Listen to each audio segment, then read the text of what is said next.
അവർക്ക് എന്നെ വേണം, കൂടെ കൊണ്ടുപോയി നിർത്തണം എന്നൊക്കെയാ പറയുന്നത്. പക്ഷെ പക്ഷെ അമ്മയാണെന്നുള്ളൊരു തോന്നൽ എനിക്ക് വേണ്ടേ?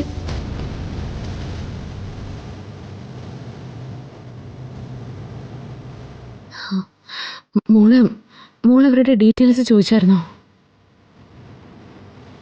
ഞാൻ വിശേഷിച്ചൊന്നും ചോദിച്ചില്ല മാഡം. ഏതോ ഒരു ഭ്രാന്തി കൺമുന്നിൽ വന്നു നിന്ന് എന്തൊക്കെയോ പറഞ്ഞു പോന്നു. അങ്ങനെ ഞാൻ കരുതിയുള്ളൂ. അതെ, ആയിരിക്കും. ഭ്രാന്ത് തന്നെ ആയിരിക്കും. അല്ലെങ്കിൽ എങ്ങനെയാ ഇങ്ങനൊരു കാര്യം വന്ന് പറയാൻ പറ്റുന്നേ? അല്ല, അവര് പറയുന്നത് കള്ളത്തരാണെന്ന് മാഡത്തിന് എന്താ ഉറപ്പ്? അല്ല, അതങ്ങനെ ആയിരിക്കുമല്ലോ അല്ലേ? ആ സ്ത്രീയുടെ ഫോട്ടോ എന്തെങ്കിലും മോൾക്ക് തന്നിട്ടുണ്ടോ? അതൊന്നുമില്ല. എന്തിനാ വെറുതെ? മോളെ, നമുക്ക് ചുറ്റും തട്ടിപ്പുകാർ ഒരുപാട് വേഷങ്ങളിൽ നടക്കുന്നുണ്ട്. ആ കൂട്ടത്തിൽ ആരെങ്കിലും ആയിരിക്കുമെന്നാണ് എനിക്ക് തോന്നുന്നത്. എന്തായാലും മോൾ അവരോട് അടുക്കാനൊന്നും നിൽക്കണ്ട കേട്ടോ. എനിക്കെന്താ മാഡം, എനിക്ക് അവരുടെ സ്നേഹമൊന്നും വേണ്ട. അവരുടെ നല്ല ആരുടെയും വേണ്ട. അല്ലെങ്കിലും ഞാനൊരു ഭാഗ്യം കേട്ട കുട്ടിയാ.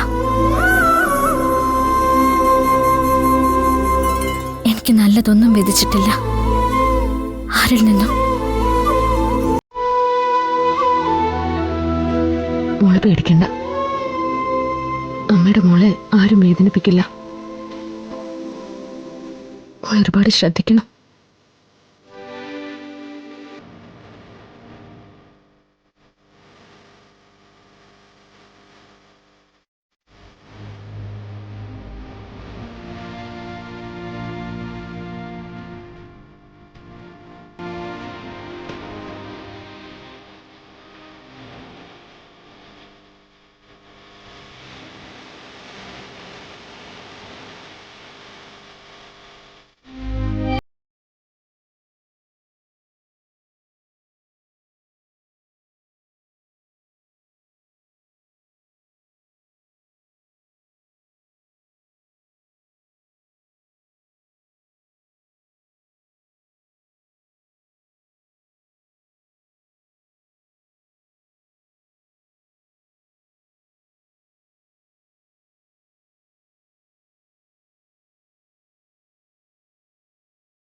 ആരാ മോളുടെ പുറകെ കൂടിയിരിക്കുന്നത്? ആരാ അവളുടെ പെറ്റമ്മയാണെന്നും പറഞ്ഞ് പുറകെ ഇങ്ങനെ കൂടിയിരിക്കുന്നത്?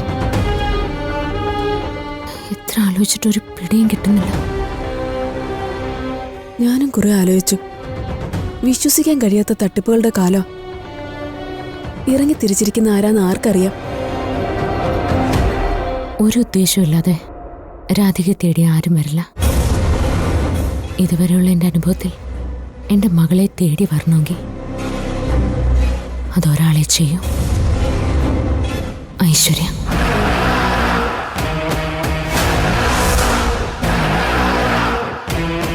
ഏയ്, ഐശ്വര്യ ആയിരിക്കും എനിക്ക് തോന്നുന്നില്ല. ഐശ്വര്യ ശ്യാമമോളെ തിരിച്ചറിഞ്ഞിരുന്നെങ്കിൽ ഐശ്വര്യയുടെ പെരുമാറ്റത്തിൽ അത് കാണുമായിരുന്നില്ലേ? മാത്രമല്ല, ഐശ്വര്യ ശ്യാമയുടെ മകളെ കണ്ടെത്തിയിട്ടുണ്ടായിരുന്നെങ്കിൽ ഉപദ്രവിക്കാൻ ശ്രമിക്കില്ലേ? സ്നേഹിക്കാനാണോ ശ്രമിക്കുക? ഐശ്വര്യാണ് കണ്ടതെങ്കിൽ പിന്നെ സംശയമൊന്നും തോന്നില്ലല്ലോ. ശ്യാമയെ പോലെ ഇരിക്കുന്ന മോളെക്കുറിച്ച് പിന്നെ എന്തിനാ സംശയിക്കുന്നത്? അങ്ങനെ ചിന്തിക്കുമ്പോൾ ഐശ്വര്യയുടെ തല്ലെന്ന് തോന്നുക. പക്ഷെ വേറെ ആർക്കായിടത്തി എൻ്റെ മോളുടെ ജീവിതത്തിൽ ഇത്രയും താല്പര്യം? ഒരു കാര്യം ശ്യാമ ഉറപ്പിച്ചോ, ഇനിയിപ്പോൾ അത് ഐശ്വര്യ തന്നെയാണെന്ന് കരുതിക്കോ. എത്ര തവണ പെറ്റമ്മയാണെന്ന് പറഞ്ഞ ഐശ്വര്യ രാധികയുടെ മുന്നിൽ ചെന്നാലും അവൾ അത് സമ്മതിക്കില്ല. അതാരാണെന്ന് എങ്ങനെയെങ്കിലും കണ്ടുപിടിച്ചേ പറ്റൂ. ശ്യാമ വിഷമിക്കാതിരിക്കും. എപ്പോഴെങ്കിലും ആ കക്ഷി നമ്മുടെ മുന്നിൽ വരും, വന്ന് പെടും. അടുത്ത് നിന്നിട്ട് സ്വന്തം മോളെ സ്നേഹിക്കാൻ എനിക്ക് പറ്റുന്നില്ല. അപ്പോഴാണ് വേറൊരാൾ വന്നത്. ദൈവം എന്തിനടുത്ത് എന്നെ ഇങ്ങനെ കളിപ്പിക്കുന്നത്? ദൈവം കുറെ വിഷമിപ്പിച്ചു, പക്ഷെ മോളെ കൊണ്ടൊന്ന് മുന്നിൽ നിർത്തിയില്ലേ? അതുപോലെ തന്നെ ഈ പ്രശ്നവും പരിഹരിക്കും. സമാധാനമായിട്ടിരിക്കെ.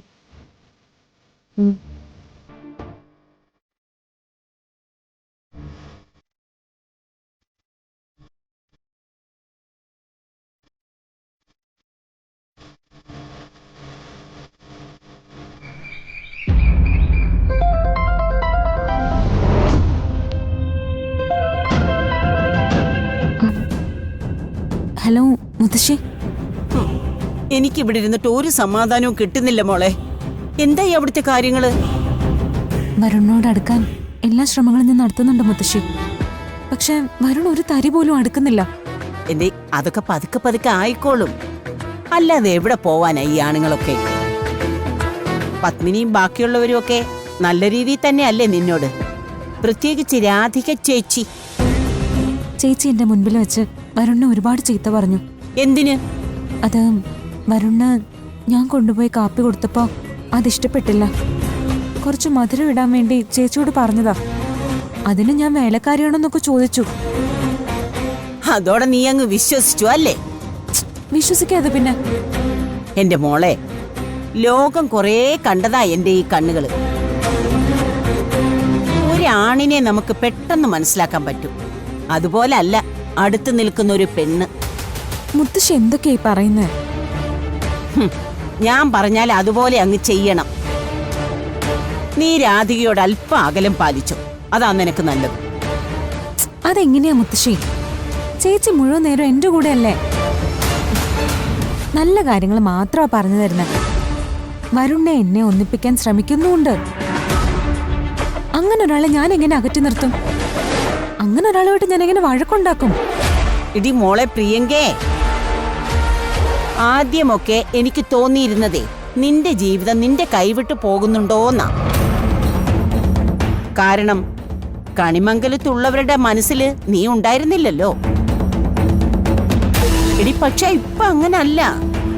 അവിടെയുള്ളവരുടെ മനസ്സിൽ കണിമംഗലത്തിന്റെ മരുമകളായിട്ടും വരുണിന്റെ ഭാര്യയായിട്ടും നീ ഉണ്ട്. ഇടി ബുദ്ധിയുള്ള പെണ്ണാണെങ്കിലേ ആ അവസരം ഉപയോഗിക്കണം. അല്ലാതെ ചേച്ചിയുടെ സ്നേഹം പറഞ്ഞ് നടന്നാലേ അത് അപകടമാ. അവൾക്ക് നിന്നോട് രക്തബന്ധം ഒന്നുമില്ല. അതുകൊണ്ട് നിനക്ക് എന്തെങ്കിലുമൊക്കെ പറ്റിയാലും എടി അവക്ക് ഉറക്കം വരാതൊന്നും ഇരിക്കത്തില്ല. മുത്തശ്ശി, ഇത് നീ എഴുതി വെച്ചോ. വരുൺ നിന്നോട് അടുക്കുന്നില്ലെങ്കിൽ അതിനൊരേ ഒരു കാരണം അവളാ. അത് നിനക്ക് എന്നെങ്കിലും നേർക്കണ്ണിൽ ബോധ്യാവും. ശരി, നീ ഫോൺ വെച്ചോ.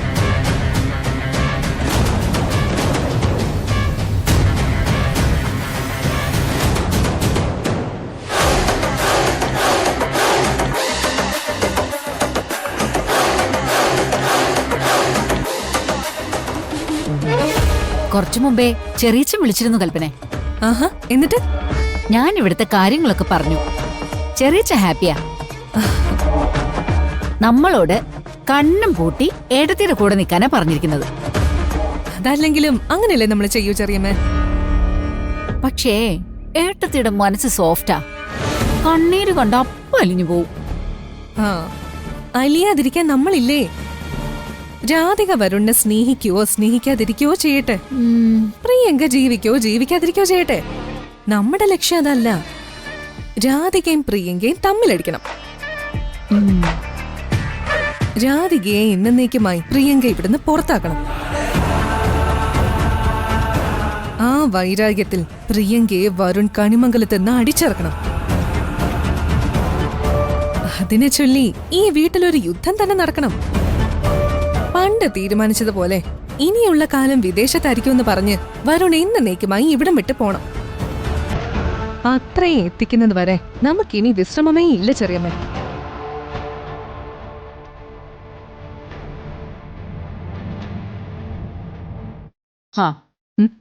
ദേ വരുന്നുണ്ട് നിഷ്കളങ്കിയായ കാമുകി.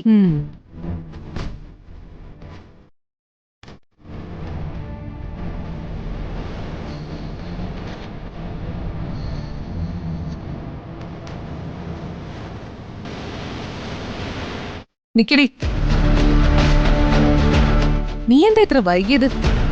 ഞാൻ വൈകിയില്ലല്ലോ. എന്നും ഈ സമയത്താ വരുന്നത്. വൈകിയെന്ന് ഞങ്ങൾ പറഞ്ഞ അതങ്ങ് കേട്ടാ മതി. വഴിയിൽ ആരെങ്കിലും ആരാധകരുണ്ടോ നിനക്ക്?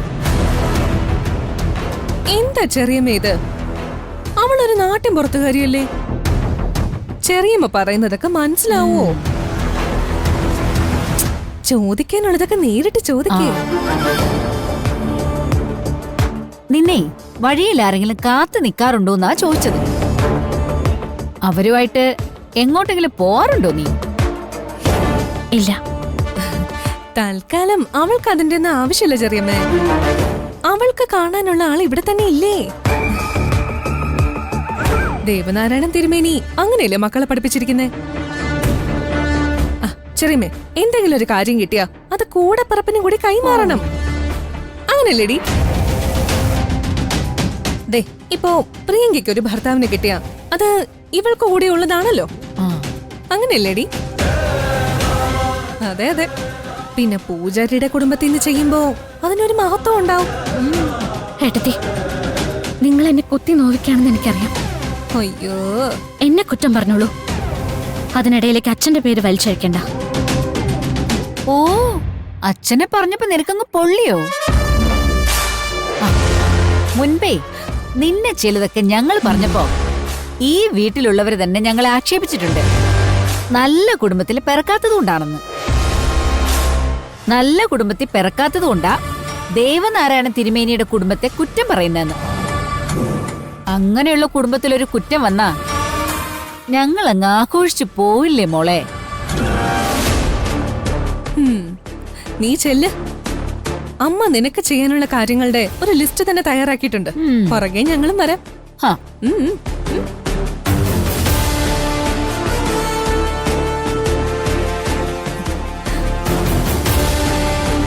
അവളുടെ നെഞ്ചിടിക്കുന്ന ശബ്ദം ദൂരെ തന്നെ കേൾക്കാം. കൽപ്പനെ, ഇവള് കയറി തൂങ്ങുകയെങ്ങാനും ചെയ്യോ? അങ്ങനെയൊന്നും പേടിക്കണ്ട. ഈ വിധിയോർത്ത് കരയാൻ ശീലിച്ച ഒരു പെണ്ണും ഒരു കാലത്തും സ്വയം ചാവില്ല. മറ്റുള്ളവർക്കൊരു ഉദാഹരണമായി ജീവിച്ചിരിക്കാറാണ് പതിവ്. എന്തായാലും അവളായിട്ട് ചാവില്ല, നമ്മൾ കൊല്ലും.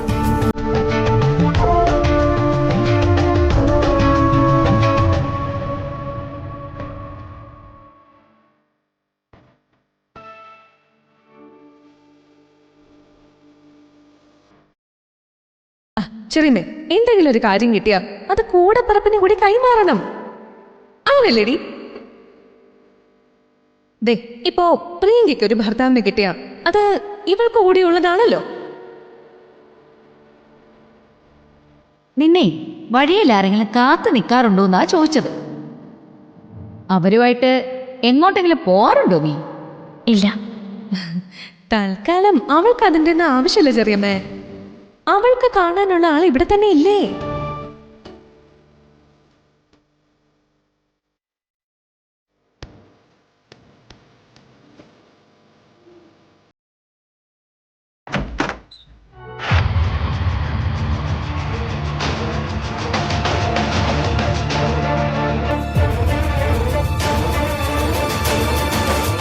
ഞാൻ താമരാൻ കാത്തിരിക്കായിരുന്നു.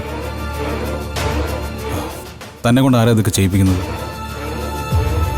ഞാൻ ചോദിച്ചു കേട്ടില്ലേ? ഈ വീട്ടിൽ ആരാ തന്നെ കൊണ്ട് ഇങ്ങനെയൊക്കെ ചെയ്യാൻ നിർബന്ധിക്കുന്നതെന്ന്? എന്നോട് ആരും ഒന്നും പറഞ്ഞിട്ടില്ല. മറ്റുള്ളവരോട് പെരുമാറാൻ എനിക്ക് ആരിൽ നിന്നും ഒന്നും പഠിക്കേണ്ടതില്ല. പ്രിയങ്കയ്ക്ക് വേണ്ടിയാണ് താനിത് ചെയ്യുന്നതെങ്കിൽ അവള് തന്നെ കൊല്ലാൻ ശ്രമിച്ചവളാണെന്നുള്ള കാര്യം മറക്കരുത്. അവൾ എന്റെ അനിയത്തിയാ. ഞങ്ങൾ തമ്മിൽ പിണങ്ങും, വഴക്കിടും, ചിലപ്പോ പരസ്പരം കൊല്ലാൻ നോക്കിന്ന് വരെ വരും. അത് ചെയ്തതിന് ഞാൻ അവളോട് ക്ഷമിച്ചല്ലോ. അത് പറഞ്ഞ് ഞങ്ങളെ തമ്മിൽ അകറ്റാൻ നോക്കണ്ട. രാധിക, താൻ എന്തൊക്കെയാ പറയുന്നേ? ഇങ്ങനെ ഓരോന്ന് പറഞ്ഞ് എന്റെ പിന്നാലെ നടക്കുന്നതിന് പകരം സ്വന്തം ഭാര്യയോട് അല്പനേരം ചെന്നിരുന്നൊന്ന് സംസാരിച്ചൂടെ?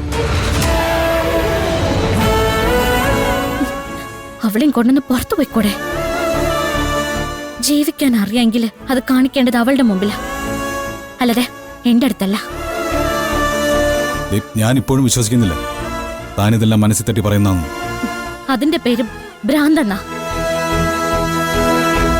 അതിന് കൂട്ടി നിൽക്കാൻ എന്നെ കിട്ടില്ല. എന്റെ സഹോദരിയുടെ ഭർത്താവ് എന്ന നിലയിലല്ലാതെ നിങ്ങളെ വേറൊരു രീതി കാണാൻ എനിക്ക് പറ്റില്ല. ഇതിൽ കൂടുതൽ എന്റെ പുറകെ നടന്ന് നിങ്ങൾ ശല്യപ്പെടുത്തിയ എനിക്ക് നിങ്ങളുടെ അച്ഛനോട് പരാതി പറയേണ്ടി വരും. മുമ്പിൽ നിന്ന് മാറാണ് പറഞ്ഞത്. വിട്. എന്റെ ദേഹത്ത് തൊട്ടുവരുത്. എന്റെ അനിയത്തിയുടെ ഭർത്താവ് എന്ന നിലയിൽ കുറച്ച് മര്യാദ ഞാൻ കാണിക്കുന്നുണ്ട്.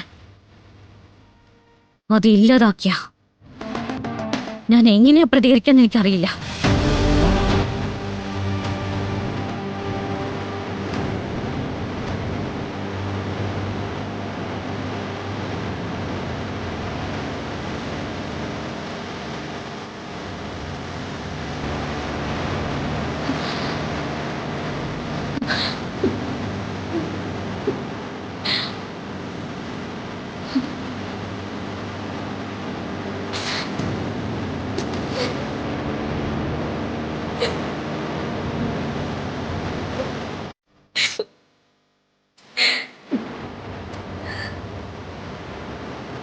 രാധികയെ വിശ്വസിക്കാം. ഞാൻ പറയുന്നതിനപ്പുറത്ത് അവളൊന്നും ചെയ്യില്ല. പതുക്കെ പതുക്കെ വരുൺ അവളെ നകന്നോളും.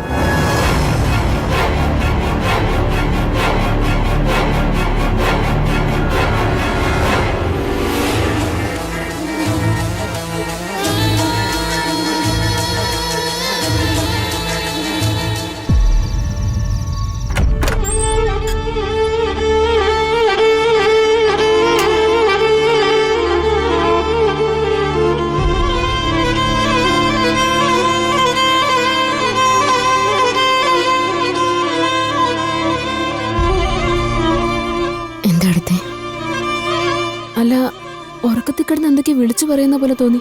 എന്താ പറ്റി? ഒന്നുമില്ല. പനിക്കുന്നുണ്ടല്ലോ. വല്ലാണ്ട് തണുക്കുന്ന പോലെ തോന്നി. അതീ പിന്നെ എങ്ങനെയാ?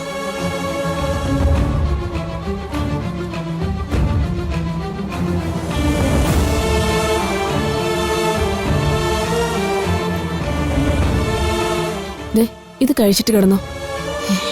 വേണ്ട അടുത്തേ. പരീക്ഷിക്കണ്ട, കഴിച്ചേ. എണീക്ക്.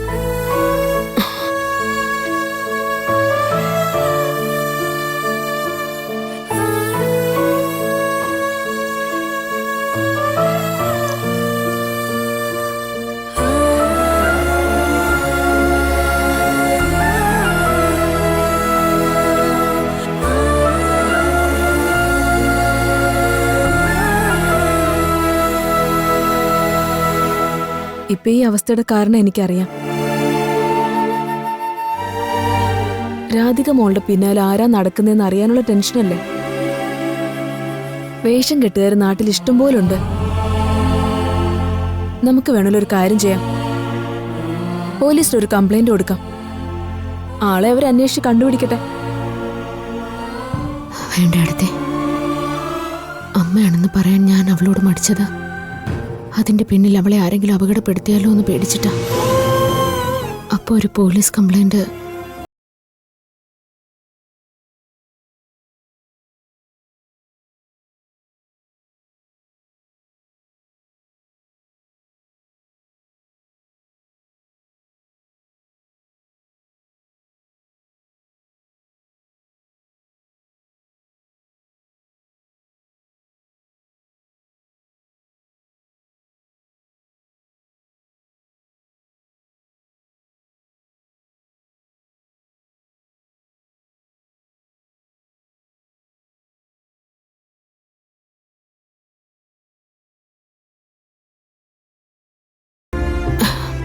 എടുത്തി പോയി കിടന്നോ.